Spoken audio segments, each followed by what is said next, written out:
सुबह का समय था। मैं एक शांत बगीचे में बैठा था। चारों ओर हरियाली फैली थी। कोमल हवा मेरे चेहरे को सहला रही थी। पक्षियों की चहचहाहट जैसे किसी दिव्य संगीत की तरह मेरे भीतर उतर रही थी। परंतु उसी संगीत की लहरों के बीच एक रहस्यमयी खामोशी ने मुझे घेर लिया और उस मौन ने मुझसे एक प्रश्न पूछा। क्या मैं जी रहा हूं या कोई और मुझे जी रहा है? उस क्षण जैसे मेरी चेतना के भीतर कुछ टूटकर बिखर गया।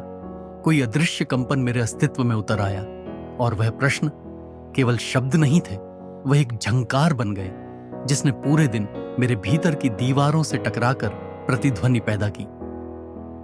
शाम को मैं अपने बच्चों के साथ एक मॉल गया। वहां एक गेम जोन में वर्चुअल रियलिटी का खेल चल रहा था। बच्चों ने आग्रह किया तो मुझे भी उसमें भाग लेना पड़ा। उन्होंने मुझे एक वीआर चश्मा पहना दिया।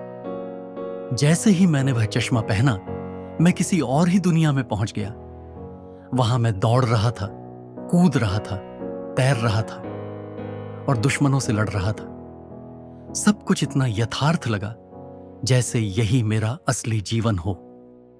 पर जैसे ही खेल समाप्त हुआ और चश्मा हटाया गया, मैं उसी कुर्सी पर था, स्थिर, सुरक्षित और भ्रम से बाहर। वह सब कुछ एक कल्पना थी, एक आभासी सपना। और तभी मेरे भीतर बिजली सी कौंधी। अगर हम मनुष्य केवल कुछ दशकों की तकनीकी प्रगति से इतनी यथार्थ दिखने वाली कृत्रिम दुनिया बना सकते हैं, तो कोई अतिबुद्धिमान चेतना क्यों नहीं एक पूरा ब्रह्मांड बना सकती कोड की मदद से? क्या यह संभव नहीं कि हम एक डिजाइन किए गए ब्रह्मांड के पात्र हों? क्या यह जीवन जिसमें हम जन्म लेते हैं, प्रेम करते हैं, पीड़ा सहते हैं, वास्तव में किसी उच्च स्तरीय चेतन प्रयोग का हिस्सा हो सकता है? और तभी स्मृति में कौंधा विज्ञान का एक रहस्यमय प्रयोग, डबल स्लिट एक्सपेरिमेंट। इस प्रयोग में देखा गया कि जब एक सूक्ष्म कण को कोई नहीं देख रहा होता, तो वह लहर की तरह व्यवहार करता है, हर संभावित स्थिति में होता है। पर जैसे ही कोई उसे देखता है, वह एक निश्चित स्थान पर कण बन जाता है, यानी देखने मात्र से वास्तविकता बदल जाती है। तो क्या हमारी दृष्टि, हमारी चेतना इस ब्रह्मांड को रच रही है? क्या यही वह बिंदु है जहां विज्ञान और आत्मा एक हो जाते हैं? जैसे किसी वीडियो गेम में कैमरा जिधर मुड़ता है, वहीं का दृश्य उत्पन्न होता है।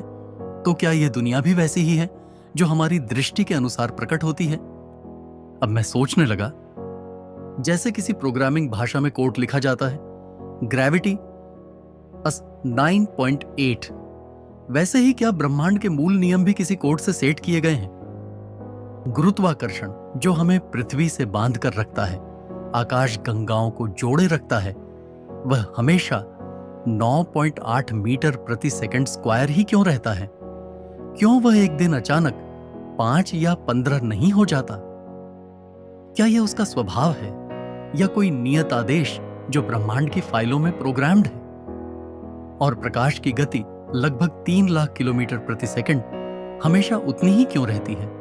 यह सबसे तेज है, पर एक सीमा है। कोई वस्तु, कोई जानकारी इससे आगे नहीं जा सकती। क्यों? क्या यह कोई स्वाभाविक बाधा है या किसी डिजाइनर की बनाई हुई लिमिट?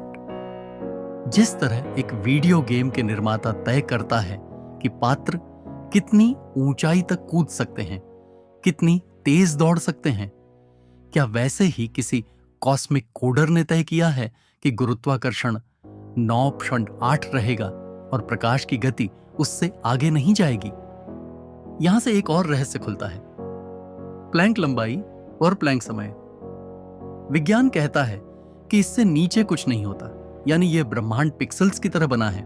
हम सोचते हैं यह निरंतर है, पर यह भी एक डिजिटल स्क्रीन की तरह छोटे छोटे हिस्सों में, टुकड़ों से बना है। जैसे एक डिजिटल फोटो झूम करने पर पिक्सेल्स में बिखर जाती है, वैसे ही जब हम ब्रह्मांड को गहराई से झूम करते हैं, वह पिक्सेलित दिखाई देता है। तो क्या यह ब्रह्मांड भी एक अल्ट्रा रियल सिमुलेशन है? क्या हम सब केवल कोडेड पात्र हैं जो एक अत्यंत बुद्धिमान चेतना की स्मृति में जी रहे हैं? अब एक और प्रश्न उठता है, अनुभव कहां बनते हैं? मुझे भूख लगी, मां की रोटी की याद आई, उसकी खुशबू, उसका स्वाद, उसकी ममता। पर यह सब कहां हो रहा है? मस्तिष्क में तो केवल विद्युत संकेत दौड़ रहे हैं, इलेक्ट्रॉन्स, न्यूरॉन्स, सिग्नल्स, पर उनमें प्रेम कहां है? मां की वह रोटी, उसकी महक असल में कहां है? क्या कोई और है, कोई ऐसा जो मुझे जॉयस्टिक से नियंत्रित कर रहा है, जैसे कोई खिलाड़ी अपने गेमिंग पात्र को नियंत्रित करता है? और तभी मुझे एक सपना याद आया। मैं उसमें दौड़ रहा था, डर रहा था, हंस रहा था, किसी प्रिय को पुकार रहा था, पर जैसे ही नींद टूटी सब समाप्त हो गया। वह सपना था, असली कुछ भी नहीं। तो क्या यह जीवन भी किसी अज्ञात स्तर पर एक अत्यंत विकसित सपना हो सकता है? क्या हम सब किसी उच्च चेतना की स्मृति में केवल एक विचार के रूप में मौजूद हैं? अब यह प्रश्न, क्या मैं जी रहा हूं या कोई और मुझे जी रहा है, सिर्फ एक दार्शनिक विचार नहीं रहा।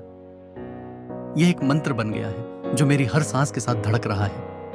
और अब मैं पूछता हूं स्वयं से, यदि यह सारा ब्रह्मांड एक खेल है, तो अब मैं केवल खेलने नहीं आया, मैं जानने आया हूं कि खेल कौन रहा है।